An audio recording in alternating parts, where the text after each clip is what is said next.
In questo video tutorial mostrerò come ho lavorato con una mia composizione atonale per realizzare l'esecuzione virtuale con le librerie dedicate a Vienna Synchron Player.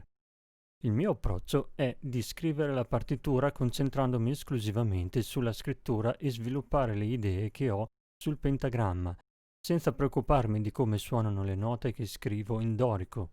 Ascolto solo il mio orecchio interno e mi immagino il suono che dovrà avere la mia composizione battuta per battuta. Questo mi permette di non fermare il flusso creativo. Finita la scrittura musicale, passo all'esportazione della partitura in PDF e XML.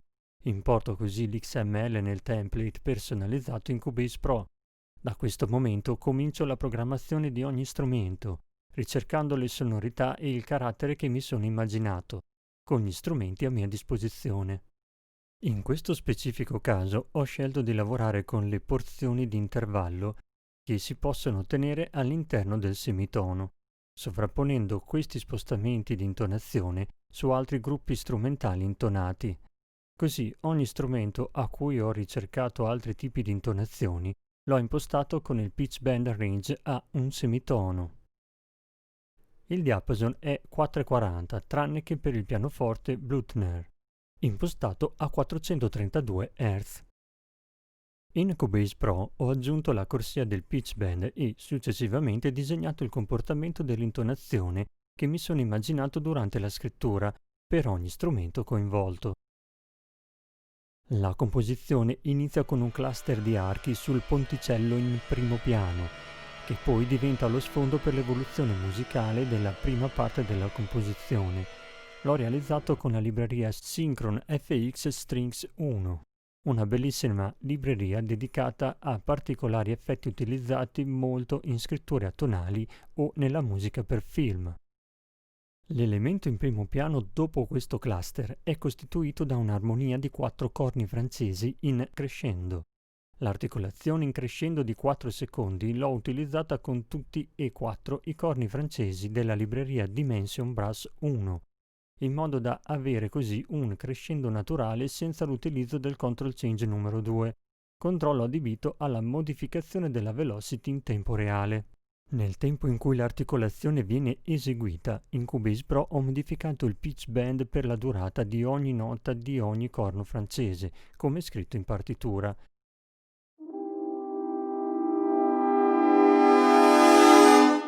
Idem per i tromboni, che creano una fascia con intonazione oscillante contemporaneamente ai violini, primi e secondi, questi ultimi con intonazione tradizionale, cioè non oscillante.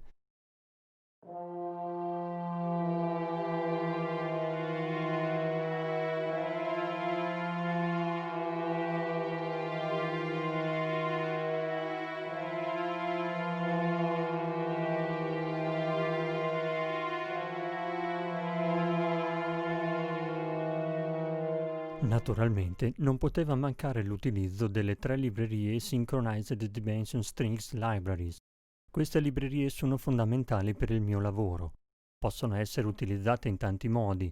Oltre all'utilizzo come divisi, ricordo che sono 8 violini primi tutti separati, cioè gestibili singolarmente, li si possono organizzare a gruppi in combinazioni di un numero a piacere, 222, 333, 444, eccetera. Significa che se abbiamo scritture con molte parti indivisi e con una polifonia molto grande, i dimension strings si possono organizzare oltre agli 8 players. Nella mia composizione ho sfruttato proprio questo concetto, suddividendo in 5 gruppi da 3 violini, tranne l'ultimo gruppo a 2.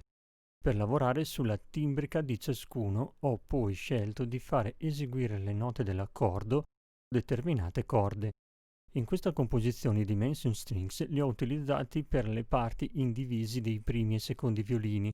La libreria dei violini primi e secondi, quando suonano uniti, è la Synchron Strings 1. I primi violini sono 14 e i secondi sono 10.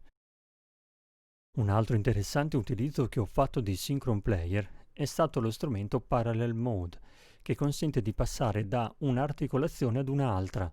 Nel mio caso mi interessava cominciare con il non vibrato per proseguire verso il vibrato e al culmine molto vibrato, per poi tornare indietro al vibrato e non vibrato, Per fare questo ho utilizzato il Dimension Control B con il Control Change numero 1, personalizzando le patch slot con le 3 articolazioni non vibrato, regular vibrato, espressivo per ogni gruppo o leggio.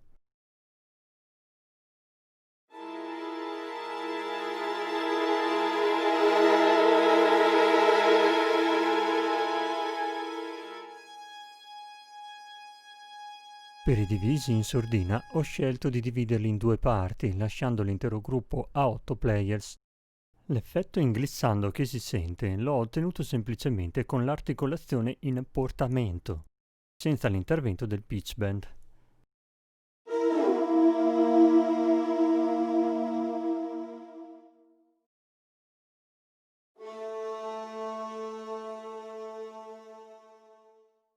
Mentre per le viole ho scelto una sonorità tenue come sfondo per i primi e secondi violini, con una sonorità tutta propria, sul tasto.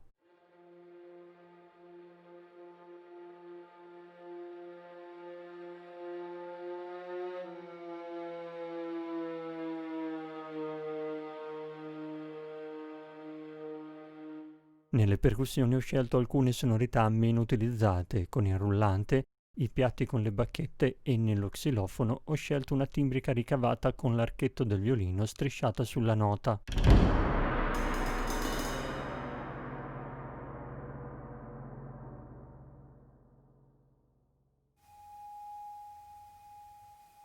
In conclusione, ho scelto di utilizzare il bellissimo timbro del pianoforte Blüthner, il quale si adattava perfettamente alle scelte da me fatte per questa breve composizione atonale, ma con intonazione a 432 Hz, in modo da sottolineare ancora una volta la compresenza di diverse intonazioni, caratteristica portante dell'intero brano. Tutte le librerie sono state caricate in Vienna Ensemble Pro 7, nel quale faccio i miei mix e mastering.